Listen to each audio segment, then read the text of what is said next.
देखिए अब यहां पर मेरी बात नहीं है, अब कोई बोलेगा उसका अपना मामला है, क्योंकि अब हमारे दिल के तार मदीने की सरकार से जुड़ रहे हैं। अब इसमें जो भी डिस्टर्ब करेगा वो जाने और उसका काम जाने। एक बात याद रखना, इस तरह की महफिल में अदब से बैठोगे तो खोटी तकदीरें संवर जाएगी, बिगड़े हालात बन जाएंगे। और अगर कोई अपनी तरफ से बदनज़मी पैदा करे तो मैं नहीं देख रहा हूं, ये उलमा नहीं देख रहे हैं, मगर अल्लाह भी देख रहे हैं और अल्लाह की अता से हुजूर भी देख रहे हैं। अगर आपने हुजूर के जिक्र की महफिल को डिस्टर्ब किया तो आपकी पूरी जिंदगी डिस्टर्ब हो सकती है, आपके कब्र के हालात डिस्टर्ब हो सकते हैं, आपका मैदान महशर का मामला बिगड़ सकता है। इसलिए गर्मी भी खूब है माशाअल्लाह, आप भी खूब हैं और मजमा भी बिल्कुल ठसा हुआ है, इसलिए बहुत देर तक के मैं आपके सामने नहीं रहूंगा। थोड़ी देर सिर्फ मुझे आपसे कुछ बातें करनी है। याद रखिए, इस वक्त हम पूरी दुनिया के अंदर जिन हालात से गुजर रहे हैं, देखिए उर्स की तकरीब का मकसद होता है सोए हुए लोगों को बेदार करना, औलिया अल्लाह ने किस तरीके से कुर्बानियां दी वो बताना, औलिया अल्लाह की जिंदगी का मकासिद, उनके मकासिद क्या थे वो बताना। आप जरा गौर से सुने, तवज्जो अगर सबकी मेरी तरफ है, हाथ उठा करके जरा इधर बताएं सबकी तवज्जो मेरी तरफ है। अब जरा गौर से बात सुने, कौन आ रहा है कौन जा रहा है अब इसकी परवाह छोड़ दें। अब आप गौर से सुने मेरी बात को, यहां से लेके वहां तक। माएं और बहनें भी मौजूद है तो वो भी तवज्जो से सुने। पूरे दुनिया के अंदर हम जिन हालात से इस वक्त तो दो चार है, दुश्मनान इस्लाम का सबसे बड़ा मंसूबा यह है कि हमारे नाम अब्दुल्ला रहे चलेगा, अब्दुल रहमान रहे चलेगा, अब्दुल मुस्तफा रहे चलेगा, गुलाम मुस्तफा रहे चलेगा, हबीबुर रहमान रहे चलेगा, अब्दुल रहमान रहे चलेगा। हमारे नाम मुसलमानों की तरह रहना चाहिए, लेकिन हमारा दिल मुसलमानों की तरह नहीं रहना चाहिए। सीनों के अंदर जो ईमानी हरारत है वो निकाल लिया जाए, सीनों के अंदर जो इस्लामी अकीदा है वो निकाल लिया जाए। याद रखिए, ये नापाक मंसूबा सिलेबी जंगों के बाद से, यानी सुल्तान सलाहुद्दीन अय्यूबी से जब इन्होंने जंग हारा था, उस दिन से इन्होंने मंसूबा बनाया था मुसलमानों से लड़ना नहीं है। अच्छी तरह याद रखना, इस्लाम दुश्मन ताकतों का प्लान है, मुसलमानों से लड़ना नहीं है। जमीन के ऊपर लड़ो तो इनसे कोई जीत नहीं सकता। उसकी वजह यह है कि इनके पास हथियार हो ना हो, इनके पास कुव्वत हो ना हो, इनके पास फौज हो या ना हो, मगर इनके सीनों के अंदर एक ऐसी कुव्वत है, इनके सीनों के अंदर एक ऐसी ताकत है जो भूखे पेट भी इनको जितवा देती है, बगैर हथियार के भी इनको जितवा देती है। और वो सबसे बड़ी ताकत कौन सी है? तो इकबाल ने कहा था, ये फाककश के मौत से डरता नहीं जरा, ये फाककश के मौत से डरता नहीं जरा, रूहे मोहम्मद इसके बदन से निकाल। फिक्रे अरब को देके फिरंगी तखज्जुलात, फिक्रे अरब को देके फिरंगी तखज्जुलात, इस्लाम को हिजाजो यमन से निकाल दो। अगर इस्लाम को हिजाज और यमन से निकालना है तो इनके सीने से वो दर्द निकालो जो दर्द उवैस है, वो दर्द निकालो जो दर्द उवैस है, जो सोज़े बिलाल है, जो सोज़े सिद्दीक है, वो निकाल दो ताकि कौमे मुस्लिम मुसलमान न रह जाए। याद रखना, मुसलमान कब तक मुसलमान रहता है, मोमिन कब तक मोमिन रहता है, ईमान वाला कब तक ईमान वाला रहता है, जब तक उसके सीने में इश्क रसूल हो, उसके सीने में मोहब्बत रसूल हो। सलीम मियां साहब को आने के लिए रास्ता दे दे। आप लोग रास्ता दे दीजिए, आप लोग सुकून से आप लोग बैठे रहें, बस थोड़ा सा रास्ता दे दीजिए आप लोग। हाँ, आप लोग माशाल्लाह बहुत अच्छे हैं आप लोग, जब से यहाँ ऐलान हुआ बहुत आप संजीदा है माशाल्लाह। सिर्फ हजरत के लिए रास्ता दे भाई, हजरत को जल्दी से लेकर के आ जाओ।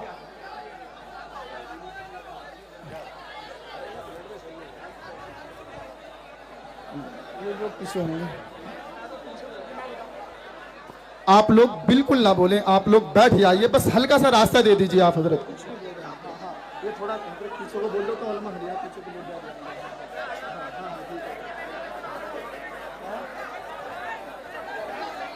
दुरूशी पढ़ सकते हैं तो दुरूद शरीफ पढ़ लें आप लोग। अल्लाहुम्मा सल्ली अला सय्यिदना मौलाना मुहम्मद व आलिहि व सहबिही सलातु व सलामन अलैका या रसूल अल्लाह।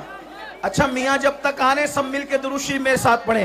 अल्लाहु रब्बु मुहम्मदिन सल्लल्लाहु अलैहि वसल्लमा नहनु इबादु मुहम्मदिन सल्लल्लाहु अलैहि वसल्लमा अल्लाहु रब्बु मुहम्मदिन सल्लल्लाहु अलैहि वसल्लमा नहनु इबादु मुहम्मदिन सल्लल्लाहु अलैहि वसल्लमा अल्लाहु रब्बु मुहम्मदिन सल्लल्लाहु अलैहि वसल्लमा नहनु इबादु मुहम्मदिन सल्लल्लाहु अलैहि वसल्लमा अल्लाहु रब्बु मुहम्मदिन सल्लल्लाहु अलैहि वसल्लमा नहनु इबादु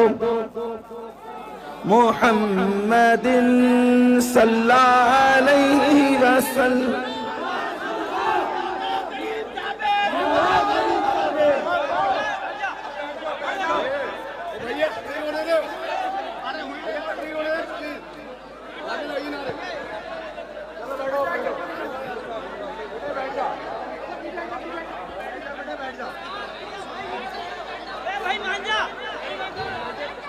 दुरूद शरीफ पढ़ने सब लोग।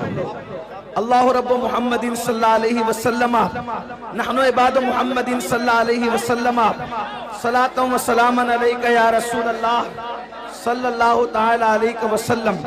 तो बस बात में इतनी अर्ज कर रहा था। अब आप अगर नहीं सुनना चाहते तो मैं दो बात करके अपनी बात पूरी कर देता हूँ। एक बार दुरूद शरीफ पढ़ने में अपनी बात मुकम्मल करूँ। अल्लाहुम्मा सल्ली अला सय्यदिना मौलाना मोहम्मद क्या शोर मचा रहे हैं आप। करम वाले किराम अजमईन सलातुम व सलामन अलैका या जद्दल हसन वल हुसैन वाला आली का व सहाबी का या जद्दल गौसस सकलैन। तो याद रखिए इस्लाम दुश्मन ताकतों का प्लान, उनका मंसूबा, उनकी साजिश ये थी। 900 साल पहले ये मंसूबा बनाया गया था ताकि मुसलमानों के सीने से मोहब्बत रसूल निकाली जाए, इश्क रसूल निकाला जाए और उनके सीनों को इश्क रसूल से खाली कर दिया जाए, मोहब्बत रसूल से खाली कर दिया जाए मुसलमानों। लेकिन जैसे जैसे उन्होंने मेहनत की इश्क रसूल को निकालने की, मोहब्बत रसूल को निकालने की, अल्लाह अकबर, वैसे वैसे उनकी मेहनतें नाकाम होती गई। वो रसूलुल्लाह से दूर करने के लिए तरह तरह के मंसूबे बनाते रहे, तरह तरह की साजिशें करते रहे, लेकिन उनकी हर साजिश नाकाम होती रही। उसकी वजह यह थी कि जब भी वो साजिशें करते अल्लाह के रसूल से दूर करने के लिए, 900 साल पुरानी बात है, हमारे उलमा, हमारे मशाइख, हमारे मुकर्रिरीन जब देखते कि इस्लाम का दुश्मन जो है अल्लाह के नबी से दूर करने के लिए जो है वो माज़ अल्लाह कोशिशें कर रहा है, काविशें कर रहा है, तो वो पूरी मेहनत, अल्लाह अकबर, सर से लेकर पैर तक के पूरी मेहनत झोंक देते ताकि लोगों के दिलों में मोहब्बत रसूल पैदा हो, इश्क रसूल पैदा हो, अजमत रसूल पैदा हो। उसके लिए वो तकरीरें करते हैं, उसके लिए वो किताबें लिखते हैं, उसके लिए वो हुजूर की अजमतों की महफिलें मुनक्किद करते हैं। लेकिन चलते चलते जब ये सिलसिला 15वीं सदी में दाखिल हुआ तो अब इस्लाम का दुश्मन जो है अपने मंसूबे में कामयाब होता नजर आ रहा है। किस तरह कामयाब होता नजर आ रहा है? पहले उसने ये किया कि रसूलुल्लाह से रोकने के लिए स्पीकर तैयार किए ताकि वो अलग अलग अंदाज से नबी की शान में तौहीन करे, नबी की शान में गुस्ताखी करे, हुजूर पर एतराज करे। लेकिन अल्लाह अकबर, जब वो कामयाब न हो सके तो उन्होंने क्या किया?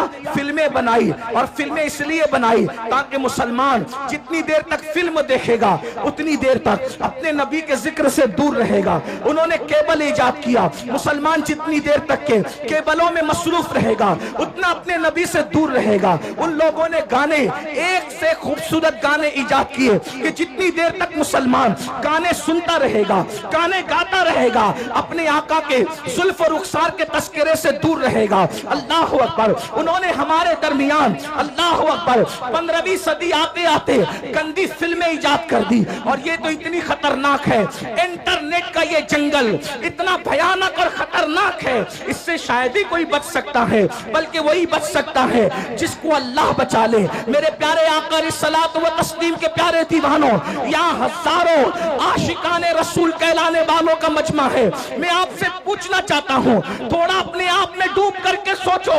ऐ मेरी कौम के जवानों, अपने आप में डूब कर सोचो। बताओ, हम 24 घंटे में कितना घंटा रसूलुल्लाह का जिक्र करते हैं, कितना घंटा हुजूर को याद करते हैं, कितना घंटा हुजूर का तस्करा करते हैं। अल्लाह अकबर। हमारी हालत तो ये है कि अल्लाह अल्लाह हमने फेसबुक पर घंटों लगा दिए हैं, लेकिन घंटों हम अपने नबी का जिक्र नहीं कर पाते।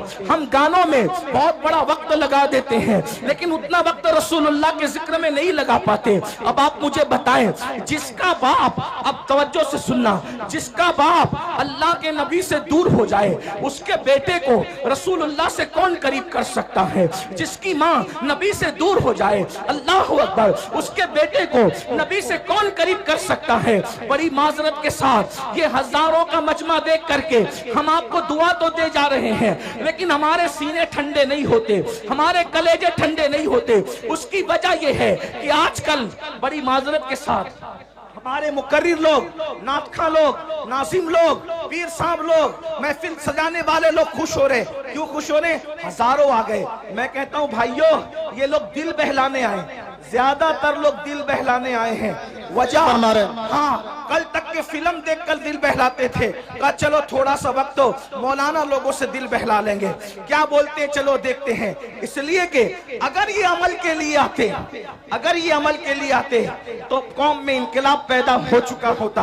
इसलिए कि रोजाना जलसे हो रहे हैं, रोजाना तकरीर हो रही है, मुकर्रिर लोग तकरीर करते करते बेचारे इंतकाल कर जा रहे हैं, लेकिन कौम है कि बदलने का नाम नहीं लेती। लेकिन मुझे उम्मीद है हम मायूस नहीं है, नहीं इकबाल मायूस अपनी किश्ते वीरा से, नहीं इकबाल मायूस अपनी किश्ते वीरा से, जरा नम हो तो ये मट्टी बड़ी जरखेज है साकी। मेरे भाइयों, अपने दिलों में मोहब्बत रसूल का चिराग जलाओ, अपने सीनों में इश्क रसूल की शम्मा जलाओ और अपने आप को आशिक रसूल बनाओ। उसकी वजह यह है कि जब तुम्हारे सीने में मोहब्बत रसूल होगी, इश्क रसूल होगा, इंशाअल्लाह दुनिया की कोई ताकत आपको ज़ेर नहीं कर सकती, दुनिया की कोई ताकत आपको रुस्वा नहीं कर सकती। कि आप नहीं देखते, अल्लाह अकबर, वो अरब के बोरिया नशीन, जब तक उनके सीनों में इश्क रसूल नहीं था, तवज्जो फरमाए, अरब के वो बोरिया नशीन जब तक उनके सीनों में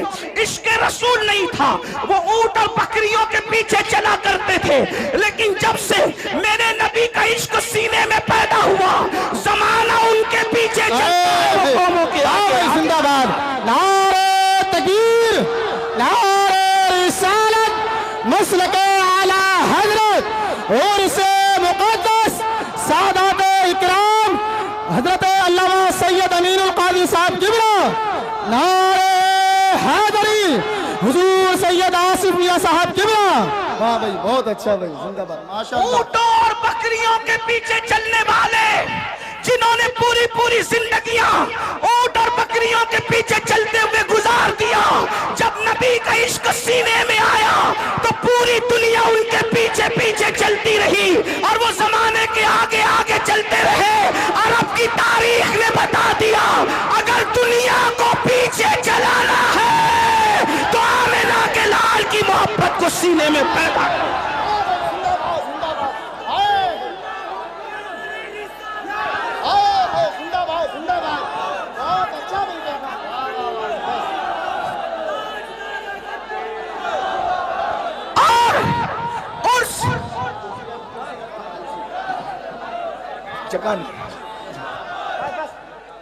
और से मुकद्दस की इस महफिल में मैं आपको पैगाम दे रहा हूं, हथियार उठाकर लोगों को अपने पीछे नहीं चलाया जा सकता, लेकिन सीने में इश्क़ मुस्तफा सजाकर सारी दुनिया को अपने पीछे चलाया जा सकता है।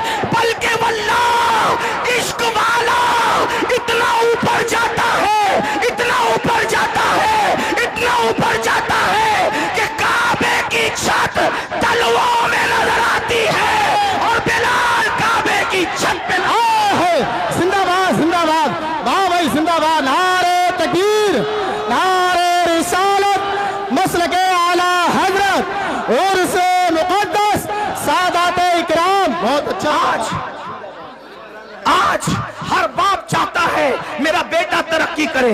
तवज्जो करना उर्स में आने वालों, हर बाप चाहता है मेरा बेटा तरक्की करे, हर माँ चाहती है मेरा बेटा तरक्की करे, हर भाई चाहता है मेरा भाई तरक्की करे, हर इंसान चाहता है मेरी नस्लें तरक्की करे। मैं कहता हूँ मुसलमान, इससे बढ़ के तरक्की क्या होगी? इससे बढ़ के तरक्की क्या होगी? अरे ज्यादा से ज्यादा तरक्की यही हो सकती है ना कि कोई बादशाह बन जाए, कोई वजीर बन जाए, लेकिन इससे बढ़ के तरक्की क्या होगी कि काबा तलवों के नीचे है और आशिक काबेतुल्लाह के ऊपर है। और वो भी किसको तवज्जो फरमाए, सारे गोरे चिट्टे अरब वाले जमीन पे खड़े हैं, सारे गोरे चिट्टे अरब वाले जमीन पे खड़े हैं, लेकिन वो बिलाल हबशी जिसका रंग काबतुल्लाह के गिलाफ का जलवा लेकर के है, जिसका रंग काबतुल्लाह के गिलाफ का जलवा लेकर के है, वो सरकार बिलाल हबशी रज़ी अल्लाह तबारक व तआला अन्हु अल्लाह अल्लाह काबे की छत के ऊपर खड़े होकर के अजान पढ़ रहे हैं, अजान। और आप जानते हैं मेरे भाइयों, जब बिलाल ने अजान पढ़ना शुरू किया तो कुछ लोगों ने ये कहा क्या माज़अल्लाह मोहम्मद को कोई और न मिला था अजान दिलवाने के लिए, बल्कि एक शख्स ने तो ये कह दिया देखो नकल कुफ्र कुफ्र न बाशद। एक शख्स ने ये कहा कि देखो इस काले कौवे को कि ये काबेतुल्लाह की छत पे है, लेकिन मुसलमानों जरा गौर करो, जरा सोचो, काबे की छत पे खड़ा करके रसूलुल्लाह ने बिलाल का इम्तिहान लिया। अच्छा इनकलाब अल्लाह, आप लोग अब मान जाए, ठीक है हजरत को, ठीक है आप लोग बैठ जाइए। सज्जादा नसीर साहब कुछ कह रहे हैं, इनकी मान लो, प्रोग्राम फिलअप कर लो यार। बैठ जाओ बैठ जाओ, अरे तकरीर सुनना है, बैठ जाओ, जहाँ पर वो वहीं बैठ जाओ, क्या करें, बहुत जगह, इधर बहुत जगह है, आप तो देखना चाहते अरे भैया बैठ जाओ। सज्जादा नसीर साहब ये गुजारिश कर रहे हैं बैठ जाओ।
मुझे काबे पे चढ़ा दिया और मेरी तरक्की का राज सिर्फ यही है जो काबे का काबा है, तो सबसे रुख फेर सकता हूं, आमिना के लाल से रुख नहीं फेर सकता। वाह भाई, जिंदाबाद जिंदाबाद।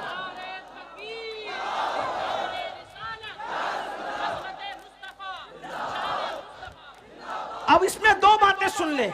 उससे हुआ क्या? इश्क रसूल से बिलाल को तरक्की मिली। नंबर एक, तवज्जो है, इश्क रसूल से बिलाल को बोलो क्या मिली? तरक्की। लेकिन वफादारी मुस्तफा से उनकी तरक्की बच गई। अगर कहीं और रुख फेर लेते तो बात फिर कुछ और हो जाती, और जो होती वो होती जब वो बयान होती, लेकिन ये हुआ नहीं।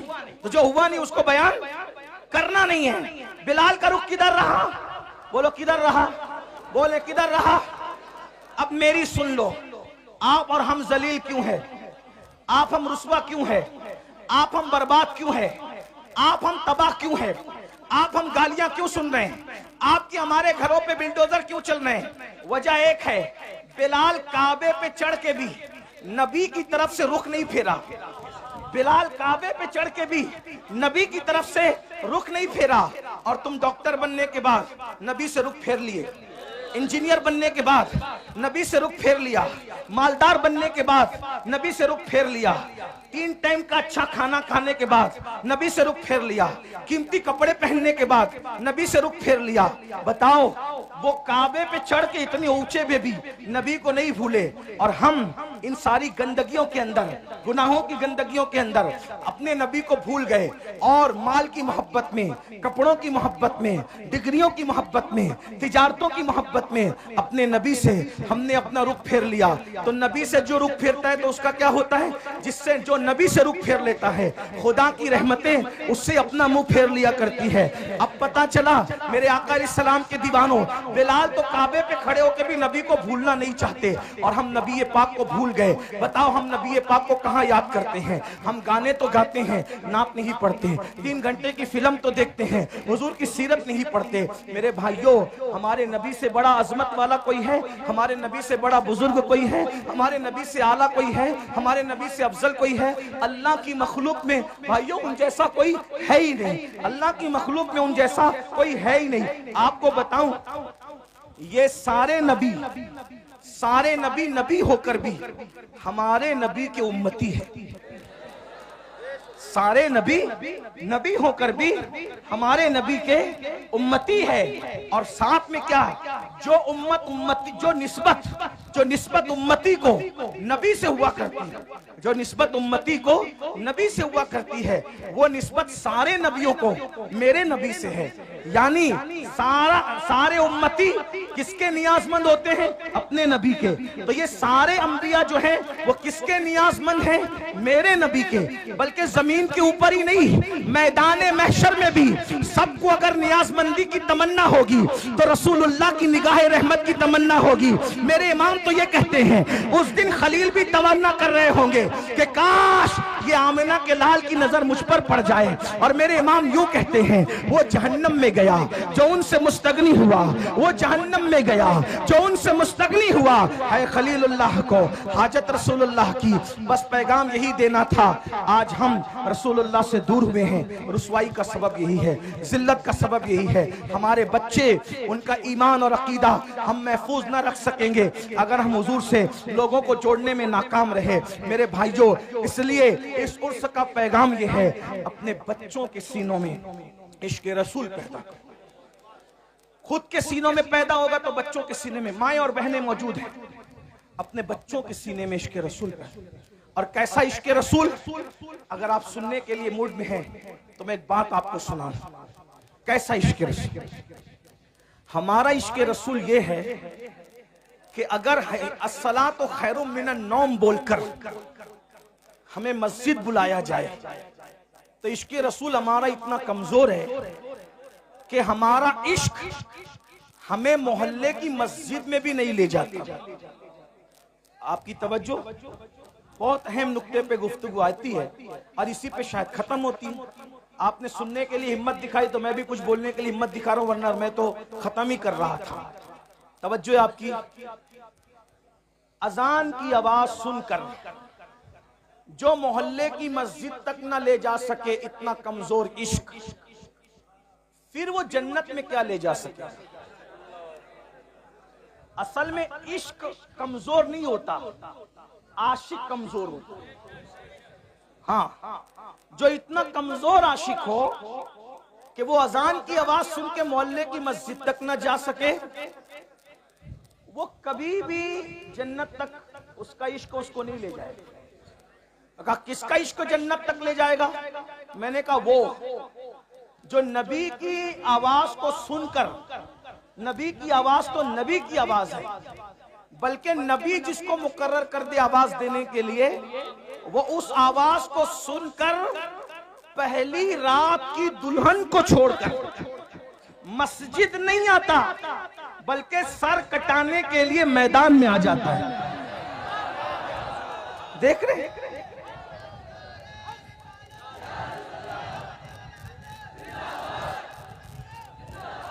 आज लोग इश्क के दुश्मन क्यों हैं?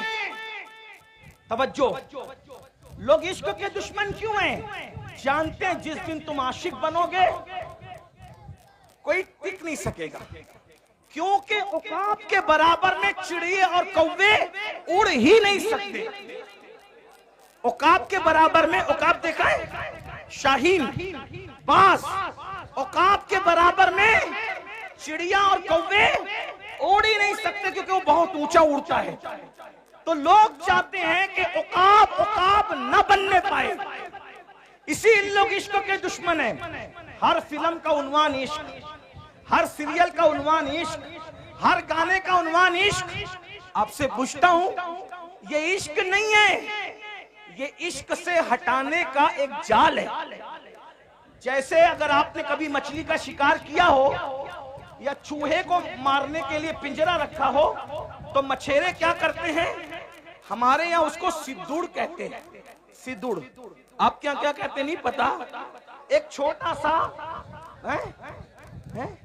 नहीं, एक कीड़ा होता है, बहुत बारीक सा पतला सा कीड़ा होता है? गेसा, गेसा कहते हैं हमारे, उनको सिद्दुड़ कहते हैं। वो मछली को बहुत पसंद है, तो क्या करते हैं पता है? मछली को पसंद है तो वो सिद्दुड़ लगाकर, गेसा लगाकर कि हम तुझे खिला रहे हैं, मगर वो खिलाते नहीं है। उसके पीछे एक नोकीला वो होता है?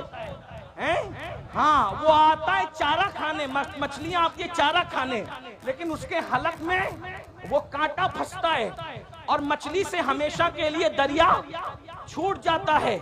यही है ना, बहुत कीमती बात है। जाय करना है, आप जाय करो टांडा वालों, आपकी मर्जी है। हम जैसे फकीर बहुत दिनों तक आपको इस तरह जगा न सकेंगे, इसलिए कि जिंदगी का भरोसा क्या है, कौन रहे कितने दिन। लेकिन याद रखना, हम रहे न रहे, हमारी ये सदाए बाज़गश्त तुम्हें कयामत तक बेचैन और मुस्तरिब करती रहेगी। तो तरीका क्या है? वो घेसा लगा करके कांटा चुबाया जाता है और हमेशा के लिए मछली से दरिया छुड़वा दिया जाता है। और बताओ, जब मछली दरिया से दूर हो जाती है, वो तो आई थी खाने के लिए, क्या जिंदा रह पाती है? क्या इज्जत से रह पाती है? अरे जब तक दरिया में थी, दरिया की रानी थी मछली।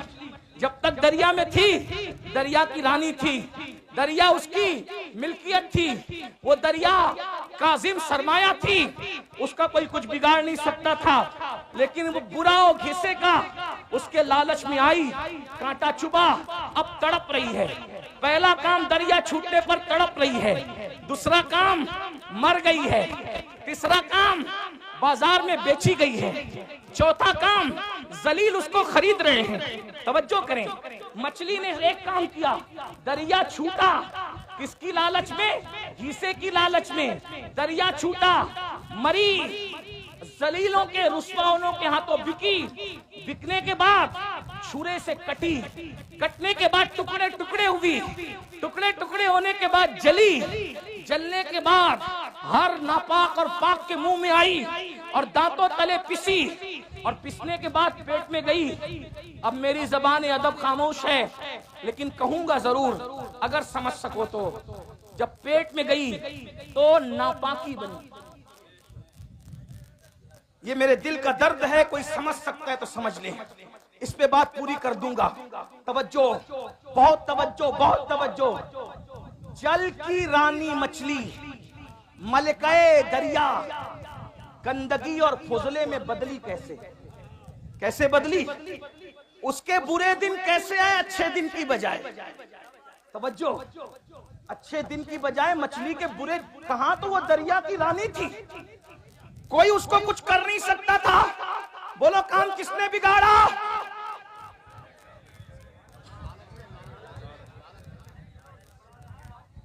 काम किसने बिगाड़ा? काम किसने बिगाड़ा? घीसे को नहीं पहचाना उसने घीसे को अपनी गिजा समझी, नहीं जानती थी कि उसके पीछे मकसद क्या है। रानी क्या बन गई? फुजला, गंदगी, नापाकी, बदबू, गलाजत, पाखाने में तब्दील हो गई। कौन? दरिया की रानी। रानी का राज गया, वतन छूटा, फुजला बन गई फुजला। अब मैं आपको फुजला तो नहीं कहूंगा, लेकिन इतना जरूर कहूंगा, ये दिन आए कैसे? मछली रानी बनी थी दरिया की, और आप पूरी सल्तनत के बादशाह बने थे। मछली दरिया से वफा कर रही थी, जब तक दरिया में थी सब कुछ थी, और तुम इश्क मुस्तफा से वफा कर रहे थे, तब तक सब कुछ थे। बादशाह तुम थे, ताजदार तुम थे, आका तुम थे, मावा तुम थे, मौला तुम थे। जमाना भिखारी था, तुम भीख दे रहे थे। जमाना, तुम उस्ताद बने हुए थे। तुम्हारे घरों में अब्बे दादे नौकरियां कर रहे थे, जो आज इतरा रहे हैं। अब्बे दादे नौकरियां कर रहे थे, जो आज इतरा रहे हैं, जो आज आप पे हंस रहे हैं। नौकरियां कर रहे थे आपके अब दादाओं की, अब्बाओं की। लेकिन क्या हुआ? फिर इन्होंने सोचा कि मुसलमान इश्क का बंदा है, मुसलमान इश्क का बंदा है। इश्क से हटाने के लिए इश्क का जाल बिछाया। ठीक जैसे मछली को दरिया से निकालने का, अगर डायरेक्ट कांटा डालते तो निकाल पाते नहीं, तो डायरेक्ट अगर जिना, पाप, जुआ और शराब का कांटा डालते, कोई मुसलमान नहीं जाता। मुझे यकीन है मेरी कौम कितनी भी नीचे सतह पे चली जाए, वो कभी नबी के गद्दार नहीं हो सकते। कोई मुसलमान नबी का गद्दार कभी नहीं हो सकता। लेकिन जैसे मछली को घीसे से फंसाया, वैसे तुमको किससे फंसाया? इश्क के बंदे हो, इश्क सामने लाया, इश्क सामने लाया। लेकिन मुकाबले में नाम तो इश्क का था, लेकिन वो इश्क न था। क्यों? इसलिए कि इश्क उसको कहते हैं। इश्क किसको कहते हैं समझ ले। इश्क उसको कहते हैं जो गुमनाम को शोहरत अता करता है। इश्क उसको कहते हैं जो बदनाम को नेकनाम बनाता है। इश्क उसको कहते हैं जो बिगड़े हुए को सुधार देता है। इश्क उसको कहते हैं जो बगदाद का मैखाना छुड़ाकर मक्के के खुदा खाने तक ले जाता है। इश्क उसको कहते हैं जो यतीमों का माल नहीं छिनवाता, बल्कि यतीमों के सर पे हाथ फिरवाता है। इश्क उसको कहते हैं जो मंसूर को मिल जाए तो अपने जमाने के वलियों का इमाम बनता है। अगर साबिर को मिल जाए वो अपना जनाजा खुद पढ़ाता है। अगर बाकी बिल्ला को मिल जाए तो वो नान भाइयों को भी बाकी बिल्लाइयत का मजहर बनाता नजर आता है। हाँ, इश्क अगर मुजद्दिद अल्फसानी को मिल जाए तो वो जमाने का अल्लाहु अकबर इमामुल हुदा बनता नजर आता है। अकबर के फितने को धूल चटाता नजर आता है। इश्क उवैस को मिल जाए तो वो शुतुरबान जो है इतना बुलंद हो जाता है। इश्क वाला कितना बुलंद होता है कि सब नबी से दुआ करवाते हैं, और नबी उवैस के पास अपने सहाबा को भेजकर कहते हैं, जाओ मेरे उवैस को कहना कि मेरी उम्मत के लिए दुआ कर दे। नबी जिससे दुआ करवा रहे हो वो आशिक है। नबी जिससे दुआ करवा रहे हो वो आशिक है। याद रखिए, ये जो इश्क का घिसा डाला गया इश्क नहीं था, क्योंकि ये जिस इश्क की बात कर रहे हैं इसमें तो आदमी जानी बन रहा है। इसमें तो आदमी शराबी बन रहा है, इसमें तो आदमी जुआरी बन रहा है, इसमें तो आदमी माँ बाप का नाफरमान बन रहा है, इसमें तो लड़कियों को लेके भाग रहा है। आशिक लड़की लेके कभी नहीं भाग सकता, और जो आशिक होगा वो लड़की लेके नहीं भागेगा, और जो लड़की लेके भागेगा वो आवारा गुंडा तो हो सकता है, आशिक नहीं हो सकता। उसकी वजह बताऊं, हमारे यहाँ आशिक का दूसरा नाम मजनू है, अल्लाह अकबर। लेकिन मजनू ने पूरी जिंदगी लैला को बालिग होने के बाद कभी देखा नहीं। किसी ने पूछा, ओ मजनू, लैला लैला करता तो है लेकिन लैला को देखा क्यों नहीं है? तो कहा, अरे जो महबूब की इज्जत को तार तार कर दे वो आशिक कैसे हो सकता है?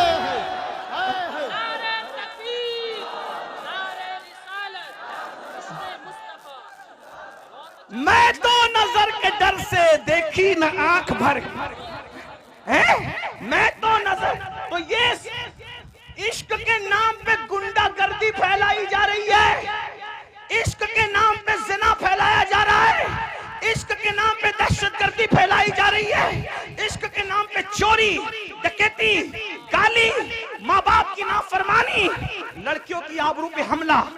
मैं हिंदुस्तान में अपने शरीफ लीडरों से गुजारिश करना चाहता हूं कि आप कहते हो बेटी बचाओ बेटी पढ़ाओ, मैंने कहा जिस दिन पिक्चर के हीरो फिल्म में लड़कियां लेकर के भागना बंद कर देंगे, उस दिन कभी भी किसी की बेटी का रेप, और वो भी गैंग रेप, कभी नहीं हो सकता, क्योंकि रेप हमारे लड़के वहीं से सीख रहे हैं। मैं सिर्फ मुसलमानों को अपील नहीं कर रहा हूं, हिंदू मेरे भाई जो हमारे मुल्क की जो वो अक्सरियत है, वो भी इस एतबार से हमारे हैं कि वो बिरादरान वतन है। हमें जहां अपने बच्चों का ख्याल है, हमें उनका भी ख्याल है। क्यों? इसलिए कि पड़ोस अगर नशे में होगा तो एक दीवार फलांग करके नशा हमारे घर में भी आ सकता है, ठीक है? इसलिए हम भारत को नशा मुक्त भी करना चाहते हैं और भारत को जिना मुक्त भी करना चाहते हैं, और नशा मुक्त और जिना मुक्त करने के लिए पिक्चर में जो जिना दिखाया जा रहा है उसका खात्मा किया जाए। शराब जो दिखाया जा रहा है कि एक हीरो, आप ही लोगों से सुनते हैं, आप ही आके सुनाते हैं, एक हीरो मोहब्बत में नाकाम होता है, फिर वो सोचता है करूं क्या, दोस्तों के पास बैठता है, बैठ के कहता है यार बता करूं क्या, वो